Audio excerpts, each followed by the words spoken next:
शंकर महादेवा, दुखियों के सब दुख। हमेशा अब आप तंत्र की दीक्षा में हैं,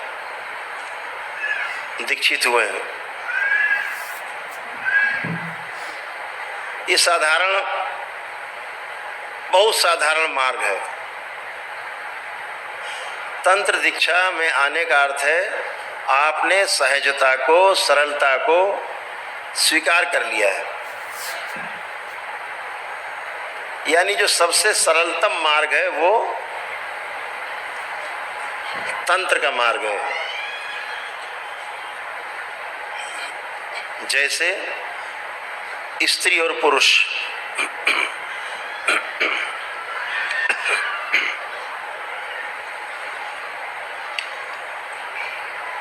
एक मार्ग है योग का, योग साधना का। दूसरा मार्ग है तंत्र की साधना का, तंत्र से लक्ष्य तक पहुंचने का।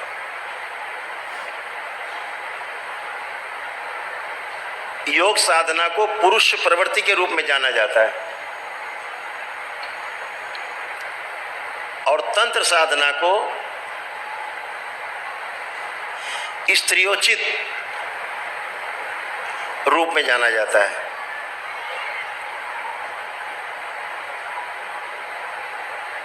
आज तक आपने सुना नहीं होगा कभी कि कोई स्त्री जो है कभी ध्यान साधना के मार्ग से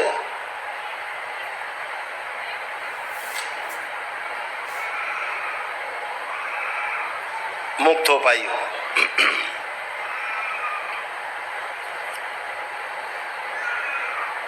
हमारी स्त्रियां, घरों की हमारी माताएं बहनें जिन्होंने ध्यान साधना का रास्ता अपनाया, वो एक सीमा तक जा पाए।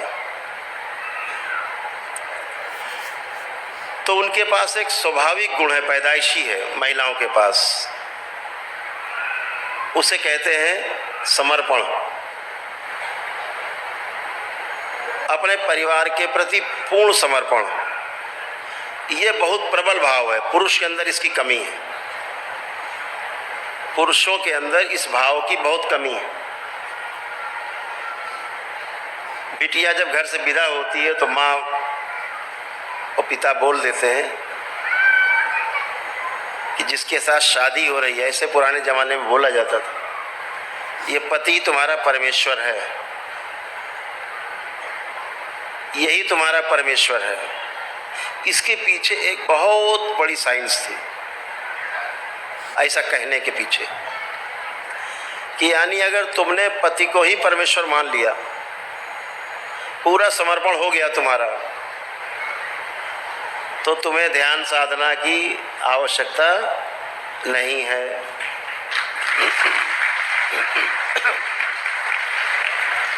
ऐसे ही मुक्ति है तुम्हारी।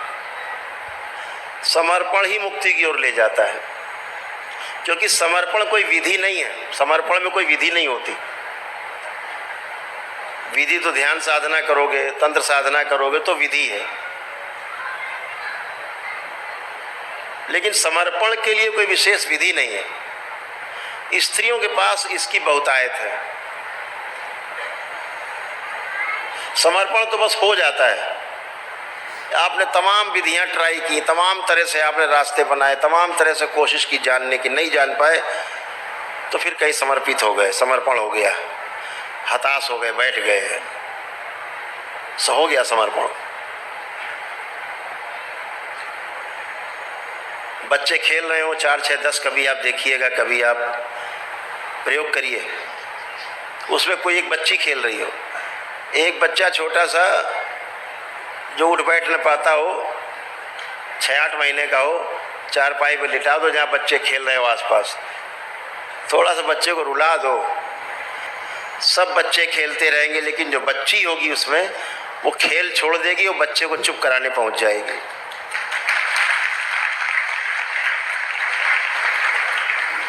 ये उसके अंदर भाव है।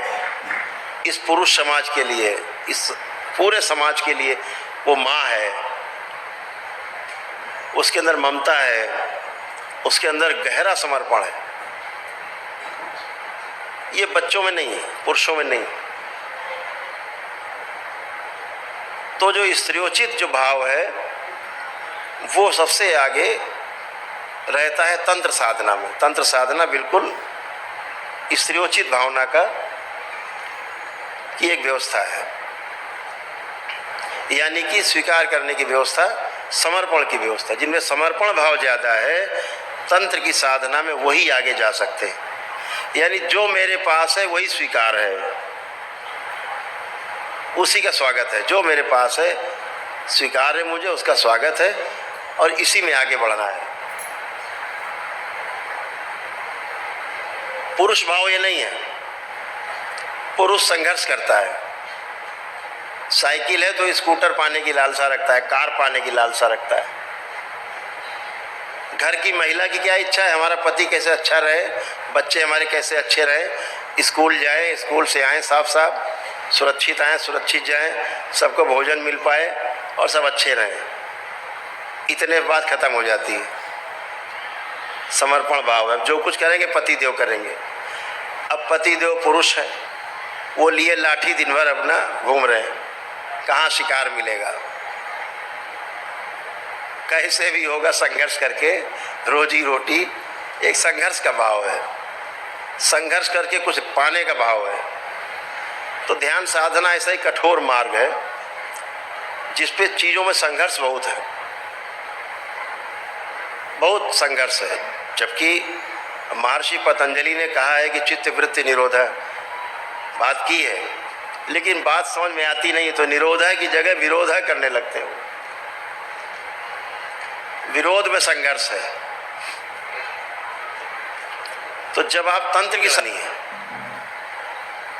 कि बहुत भूख लगती है तो क्या करें, अब उसी से लड़ रहे हैं कि नहीं खाएंगे।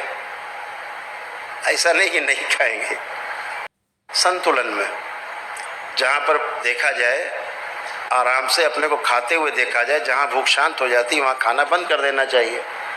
नहीं हम तो पेट ही भर के खाएंगे, कुछ भी हो जाए, देखा जाएगा, तो फिर समस्या खड़ी होती है। तो तंत्र कहता है कि जो मेरे पास है उसको केवल अपनी दृष्टि परिवर्तित कर लेनी, बस, और कुछ नहीं करना है।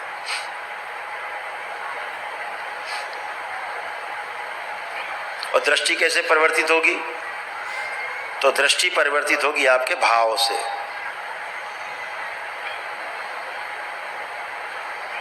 समर्पण के लिए केवल भाव होता है,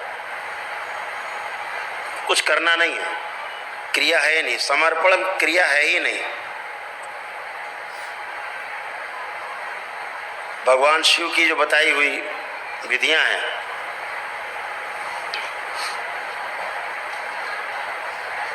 जब माँ पार्वती से वो संवाद कर रहे हैं, बता रहे हैं, सुना रहे हैं, तो कई बार हमसे लोग पूछते कि पार्वती तो अर्धांगिनी थी शिव की, और जब अर्धांगिनी थी तो उन्हें सब पता ही था, तो शिव से पूछने की क्या जरूरत थी? उन विधियों के बारे में जो ध्यान की सर्वोत्तम विधियां हैं,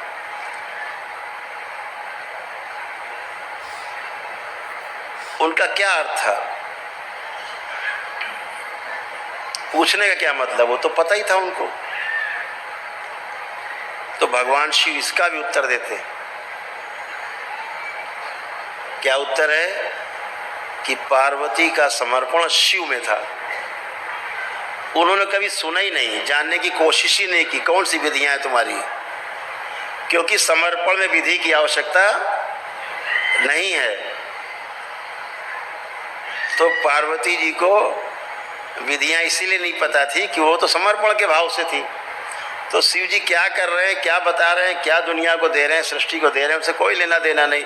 उनका तो समर्पण शिव में था, इसलिए शिव से उनको सुनना पड़ा विधियों के बारे में। तो समर्पण बड़ा अद्भुत है। जब समर्पण होता है उसका स्वाद कभी आप लीजिएगा समर्पण का।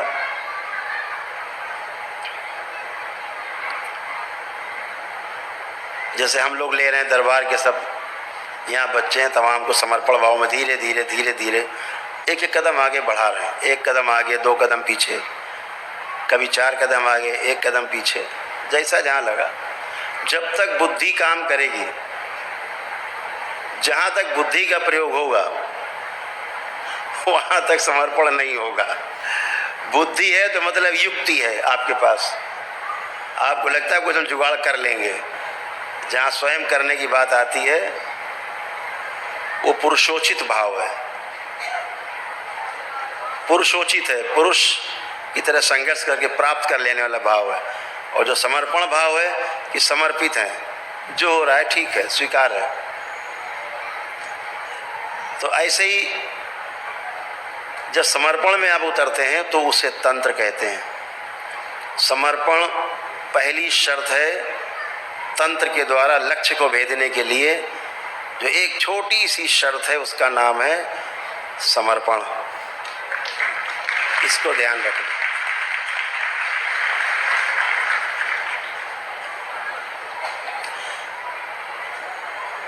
योग के द्वारा जाएंगे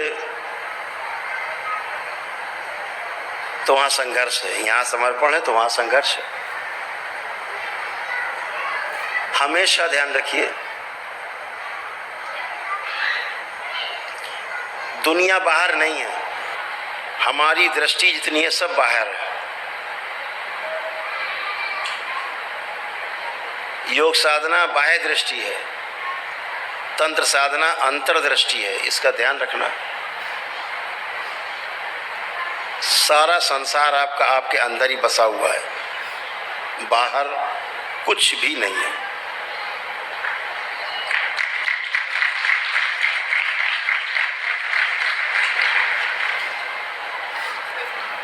यत् पिंडे तत् ब्रह्मांडे, हमारे महापुरुषों ने कहा है। यही ब्रह्मांड है। सारा ब्रह्मांड इसी में समाया हुआ है।